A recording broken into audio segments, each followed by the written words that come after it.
김선민 의원 모시겠습니다.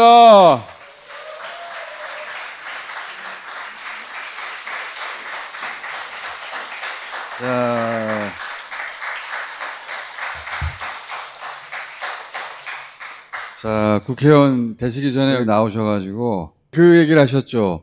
조국 대표의 대학생 시절 내가 학교를 같이 다녔는데 그때 이제 여학생들이 막 쫓아와서 보고 그랬다. 나도 그 중에 한 명이었다. 저는 쫓아가지는 않았고요. 네. 열심히 보기는 했습니다. 네, 네. 진짜 멋있었어요. 진짜? 네. 그때 그런 비주얼이 관악 캠퍼스에는 없었거든요. 의사시고 건보 심평원 원장하셨고 이제 지금은 국회의원이신데 두 가지를 여쭤보려고 하는데 얼마 전에 코로나가 확산되는데 치료도가 없다고 난리가 났었어요. 네. 의사가 처방을 해도 약국에 가봐야 약이 없는 거야. 이게 정부가 뭘 잘못해서 그렇게 된 겁니까? 우선 질병관리청에서 그 치료약제를 구입을 해가지고 이렇게 약국에게 배부를 하게 돼 있었습니다. 그런데 이 먹는 약의 예산을 지난해 대비 거의 10분의 1 수준으로 삭감을 했어요. 그러니까 3,300을 400도로 줄여버렸어요. 예. 그래서 왜 그랬냐고 물어봤더니 올해 건강보험에 이제 적용을 받도록 하는 게 계획이었대요. 그런데 건강보험에는 적용이 안 되고 약은 없는 거예요. 이유를 물어보니까 가격 협상을 하는 게 뭐 어려웠다고 얘기를 하는데 엔데믹으로 질병이 가게 되면 여름철 이제 냉방기 가동할 때쯤은 한번 올라갈 거라는 걸 충분히 예측을 했었어요. 그런데 그때까지 약 없이 이제 버텨라. 원래는 3천억 들어가서 사야 되는데 질병청에서 해야 되는 질병청에서 해야 되는 해야 거죠. 될 국가 일인데. 예산으로. 예. 근데 예산을 10분의 1 가까이 깎아버렸어요. 건보 적용하려고 그랬어. 근데 왜 아직도 안 했니? 아직도 가격 협상이 안 됐어. 근데 여름이면 당연히 폭증할 걸 아는데 과거 같으면 대통령실에서 했어야 할 일이죠. 지난 2020년에 코로나 상황이었으면 대통령실에서 난리가 났었을 거예요. 건강보험 적용하는 심사평가원이나 질병청을 불러다가 들들들들 볶았을 거예요. 빨리 해결해라. 서로 못한다, 어렵다 그러면 우리가 해결해줘야 될 게 뭐냐 이렇게 그렇지. 얘기를 했을 텐데 그렇지. 컨트롤 타워가 있어야 되는 거 아니에요. 문재인 정부 시절에 그렇게 작동한 거 아니에요. 작동한 거죠. 그리고 이 가격 협상이라는 것도 말이 안 되는 게 이렇게 올라가게 되면 가격 협상력이 더 떨어져요. 그렇죠. 니네 환자 많다며. 그렇죠. 네. 10월 1일이 도입 목표라고 하는데 오늘도 이제 약사들을 만나고 왔는데 현장에서 여전히 약이 없다. 정부는 이 피크가 지나가기만은 그냥 눈 뜨고 기다리고 있는 거예요. 그 말을 그래서 하는 거예요. 코로나 상황이 지금 이제 좀 잡혀간다. 약이 없어서 그러면. 네. 참 이렇게 국민들이 방치되고 있다라는 게 정말 과거 같았으면 있을 수 없는 일인데 국민 죽도록 방치하는 정부 그러면서 난리 난리가 났을 거예요. 났죠. 네. 코로나 검사 키트 최근에 구입해 보셨어요? 공급 가격이 과거에 1,500원 이 정도였는데 지금 10,000원까지 간다는 거예요.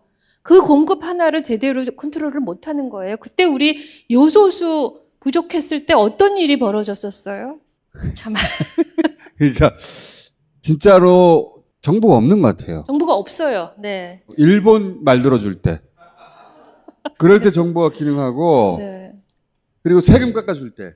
깎아줄 때요. 네. 그러니까 곳곳에서 예산이 부족해가지고 모든 예산이 아예 없어지거나 다 삭감이 되는데 전부 그게 민생 예산인 거예요. 부동산 가격 띄울 때. 네. 이럴 때 정보가 기능하지 나머지 영역은 정보가 기능을 안 해요 지금. 네. 그 정부가 기능 안 하는 대표적인 영역이 의료 영역에 보니까 네, 네. 이거 문재인 정부 시절에서 겪어본 거거든요. 그때 10년간 5,000명 단계적으로 늘린다고 그랬어요. 네. 그럼 나누면 한 해 500명이에요. 근데도 어려웠어요.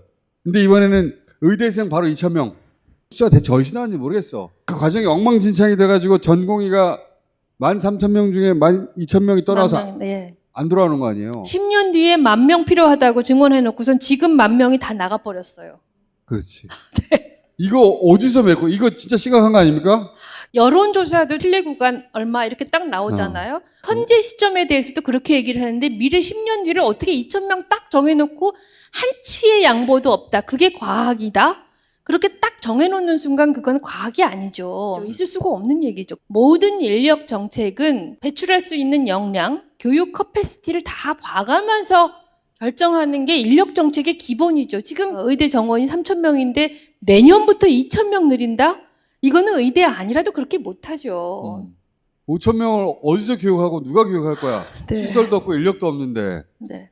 그리고 지금 당장 12,000명이 사라졌잖아요. 네. 모든 대학의 인턴과 레지던트가 갑자기 사라진 거예요. 네. 그 사람들은 의대 6년 졸업하고 인턴하고 레지던트해서 거의 10년 세월을 보낸 수련을 겪고 이제 전문의가 되기 직전인 사람인데 네. 이 사람들이 인턴부터 레지던트 통으로 다 없어졌잖아요. 네. 지난번 청문회 할 때 복지부 장차관이 나와서 4주면 돌아올 거라고 예측을 했다는 거예요. 4주면. 4주면. 근데 지금 6개월이 됐습니다. 그 정책 대상, 정책 당사자들을 정확하게 분석을 못했다라는 거죠. 그리고 이제 안 돌아오니까 그냥 악마화만 시키는 거예요. 그렇죠. 그렇다 해결이 안 되잖아요. 해결이 안 되지. 해결이 안 되죠. 그러면 더 안 돌아오죠. 그렇죠. 예. 인턴과 레지던트 전국에 12,000명이 통째로 사라졌잖아요. 이 사람들을 여기까지 양성하려면 6년에서 10년 걸리는 거예요. 네. 근데 지금 그 예과 2학년하고 그 본과 4학년 이 사람들도 전부 다 수업을 안 듣고 있거든요. 지금 응급의학회 같은 데를 열면은 뭘 하냐면 호주 나가는 법, 캐나다 가는 법 이런 거에 의대 학생들이 몰려 있다는 거예요. 전공의들은 나 군대 간다고 군대 가버려. 군대 갔어요. 그다음에 외국 가려고 알아보고 있고 학생들은 수업을 1학기를 다 안 들었기 때문에 내년에 또 병원에 인턴이 없어요. 의사 시험 보고 인턴으로 들어와야 되는데 인턴으로 들어올 학생이 없어요. 내년에도 들어올 사람이 없어요. 들어와도 보고 배울 사람이 없어요. 없어요. 네. 자기 선배가 하나도 없으니까. 전문의 수련 과정이라는 거는 윗년차가 아랫년차를 가르치는 거거든요. 근데 윗년차가 빠졌는데 그 다음에 어떻게 수련을 합니까? 그러니까 가르칠 사람이 없어요. 인턴이 들어가면 그 위에 레지던트가 가르치고 그런 시스템이더라고. 그러니까 텅 비어버린 거예요, 여기가. 13,000명 전국에 있었는데 12,000명이 사라져 버렸으니까. 그러니까 응급실 난리가 난 거예요. 난리가 났죠. 응급실 난리 났죠, 지금. 난리 났죠. 8월 9일에 구로역에서 사고가 있었죠. 선로 정비하다가. 그래서 그게 산재 처리가 제대로 됐는지 트래킹을 했어요. 새벽 그랬더니 2시에 사고가 났어요. 네. 한 분 돌아가시고 한 분은 대퇴근 골절이 있었는데 새벽 2시에 사고가 났는데 고대구로병원 갔다가 수용 불가로 됐어요.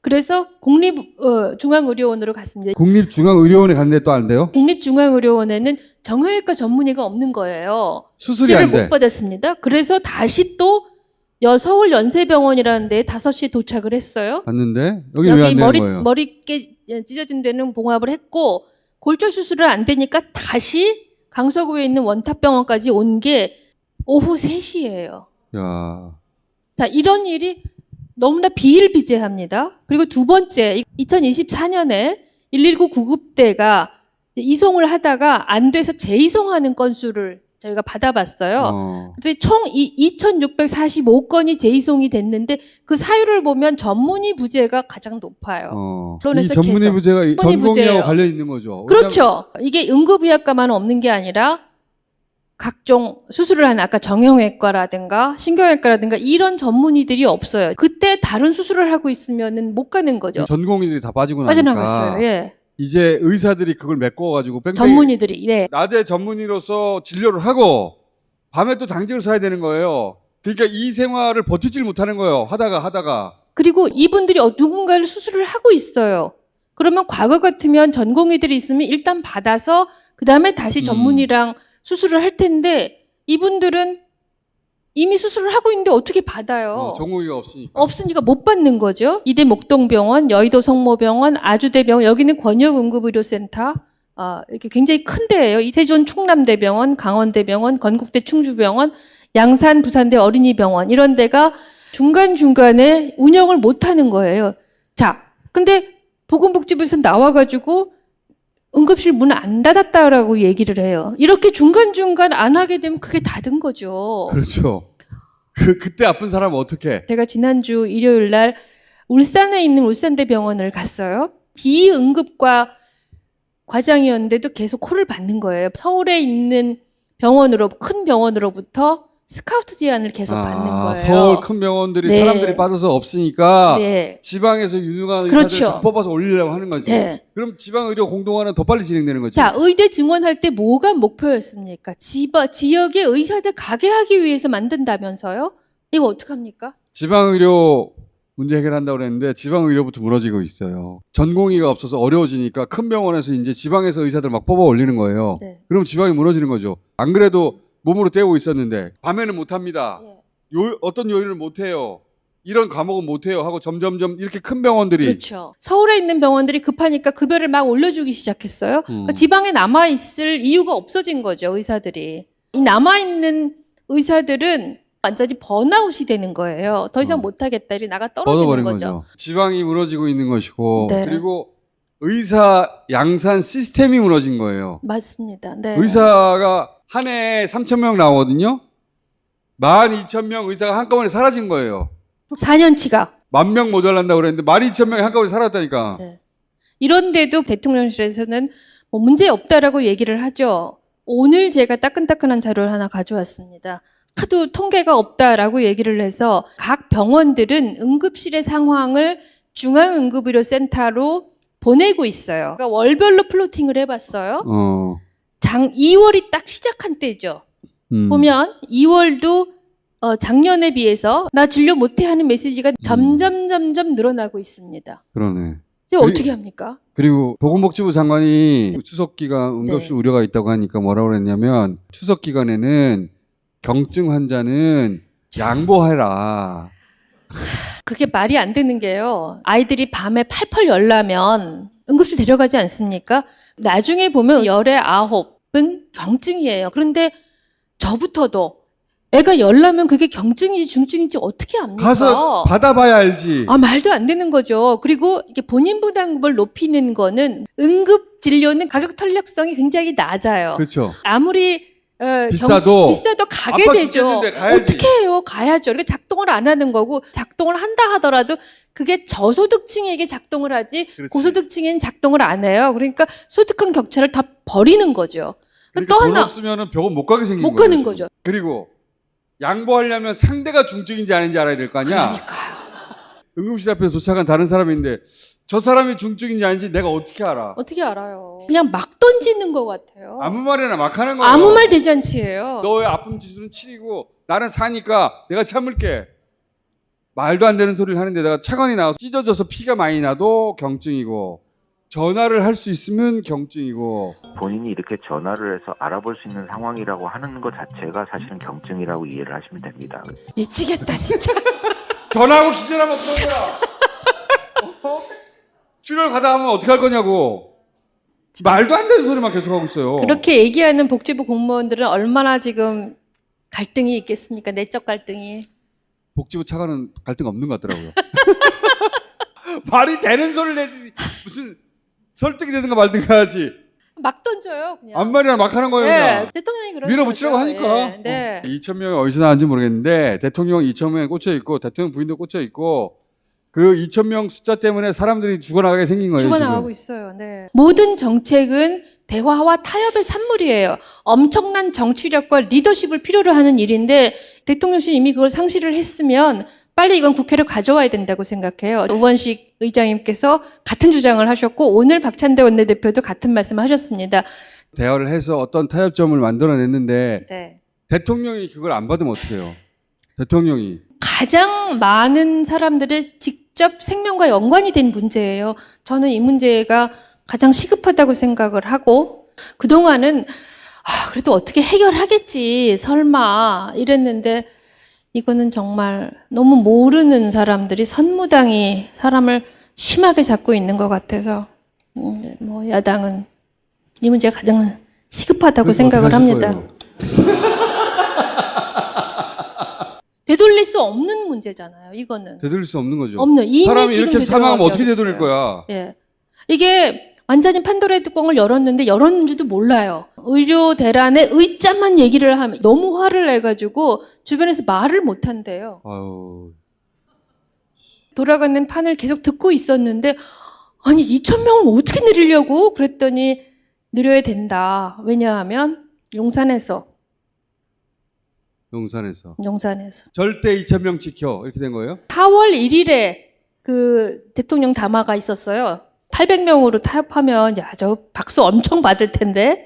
그럴 줄 알았지. 그럴 줄 알았죠. 총선 직전에. 총선 막 직전에. 긴장을 키운 다음에 네. 대통령이 빵 해결할 줄 알았지. 아니, 모두들 그렇게 생각했어요. 모두들. 그렇죠. 예. 2,000명 막 밀어붙이다가 갈등이 최고조 이르자 총선 직전에 대통령이 등장해서 한 800명을 해서 모든 대타협을 이루고 문제를 해결했구나. 멋지게. 그렇게 할 줄 알았거든요. 네. 절대 2,000명 지켜. 의원님 이제 다 뽑아온 것 같아요. 의원님한테서는. 네. 그리고요. 아직을 늘 답답한데 저는 자료가 어디 있는지 다 알잖아요. 그거 찝어서 얘기를 해도 안 줘요. 그래서 저는 국민의 지지가 필요하다고 생각합니다.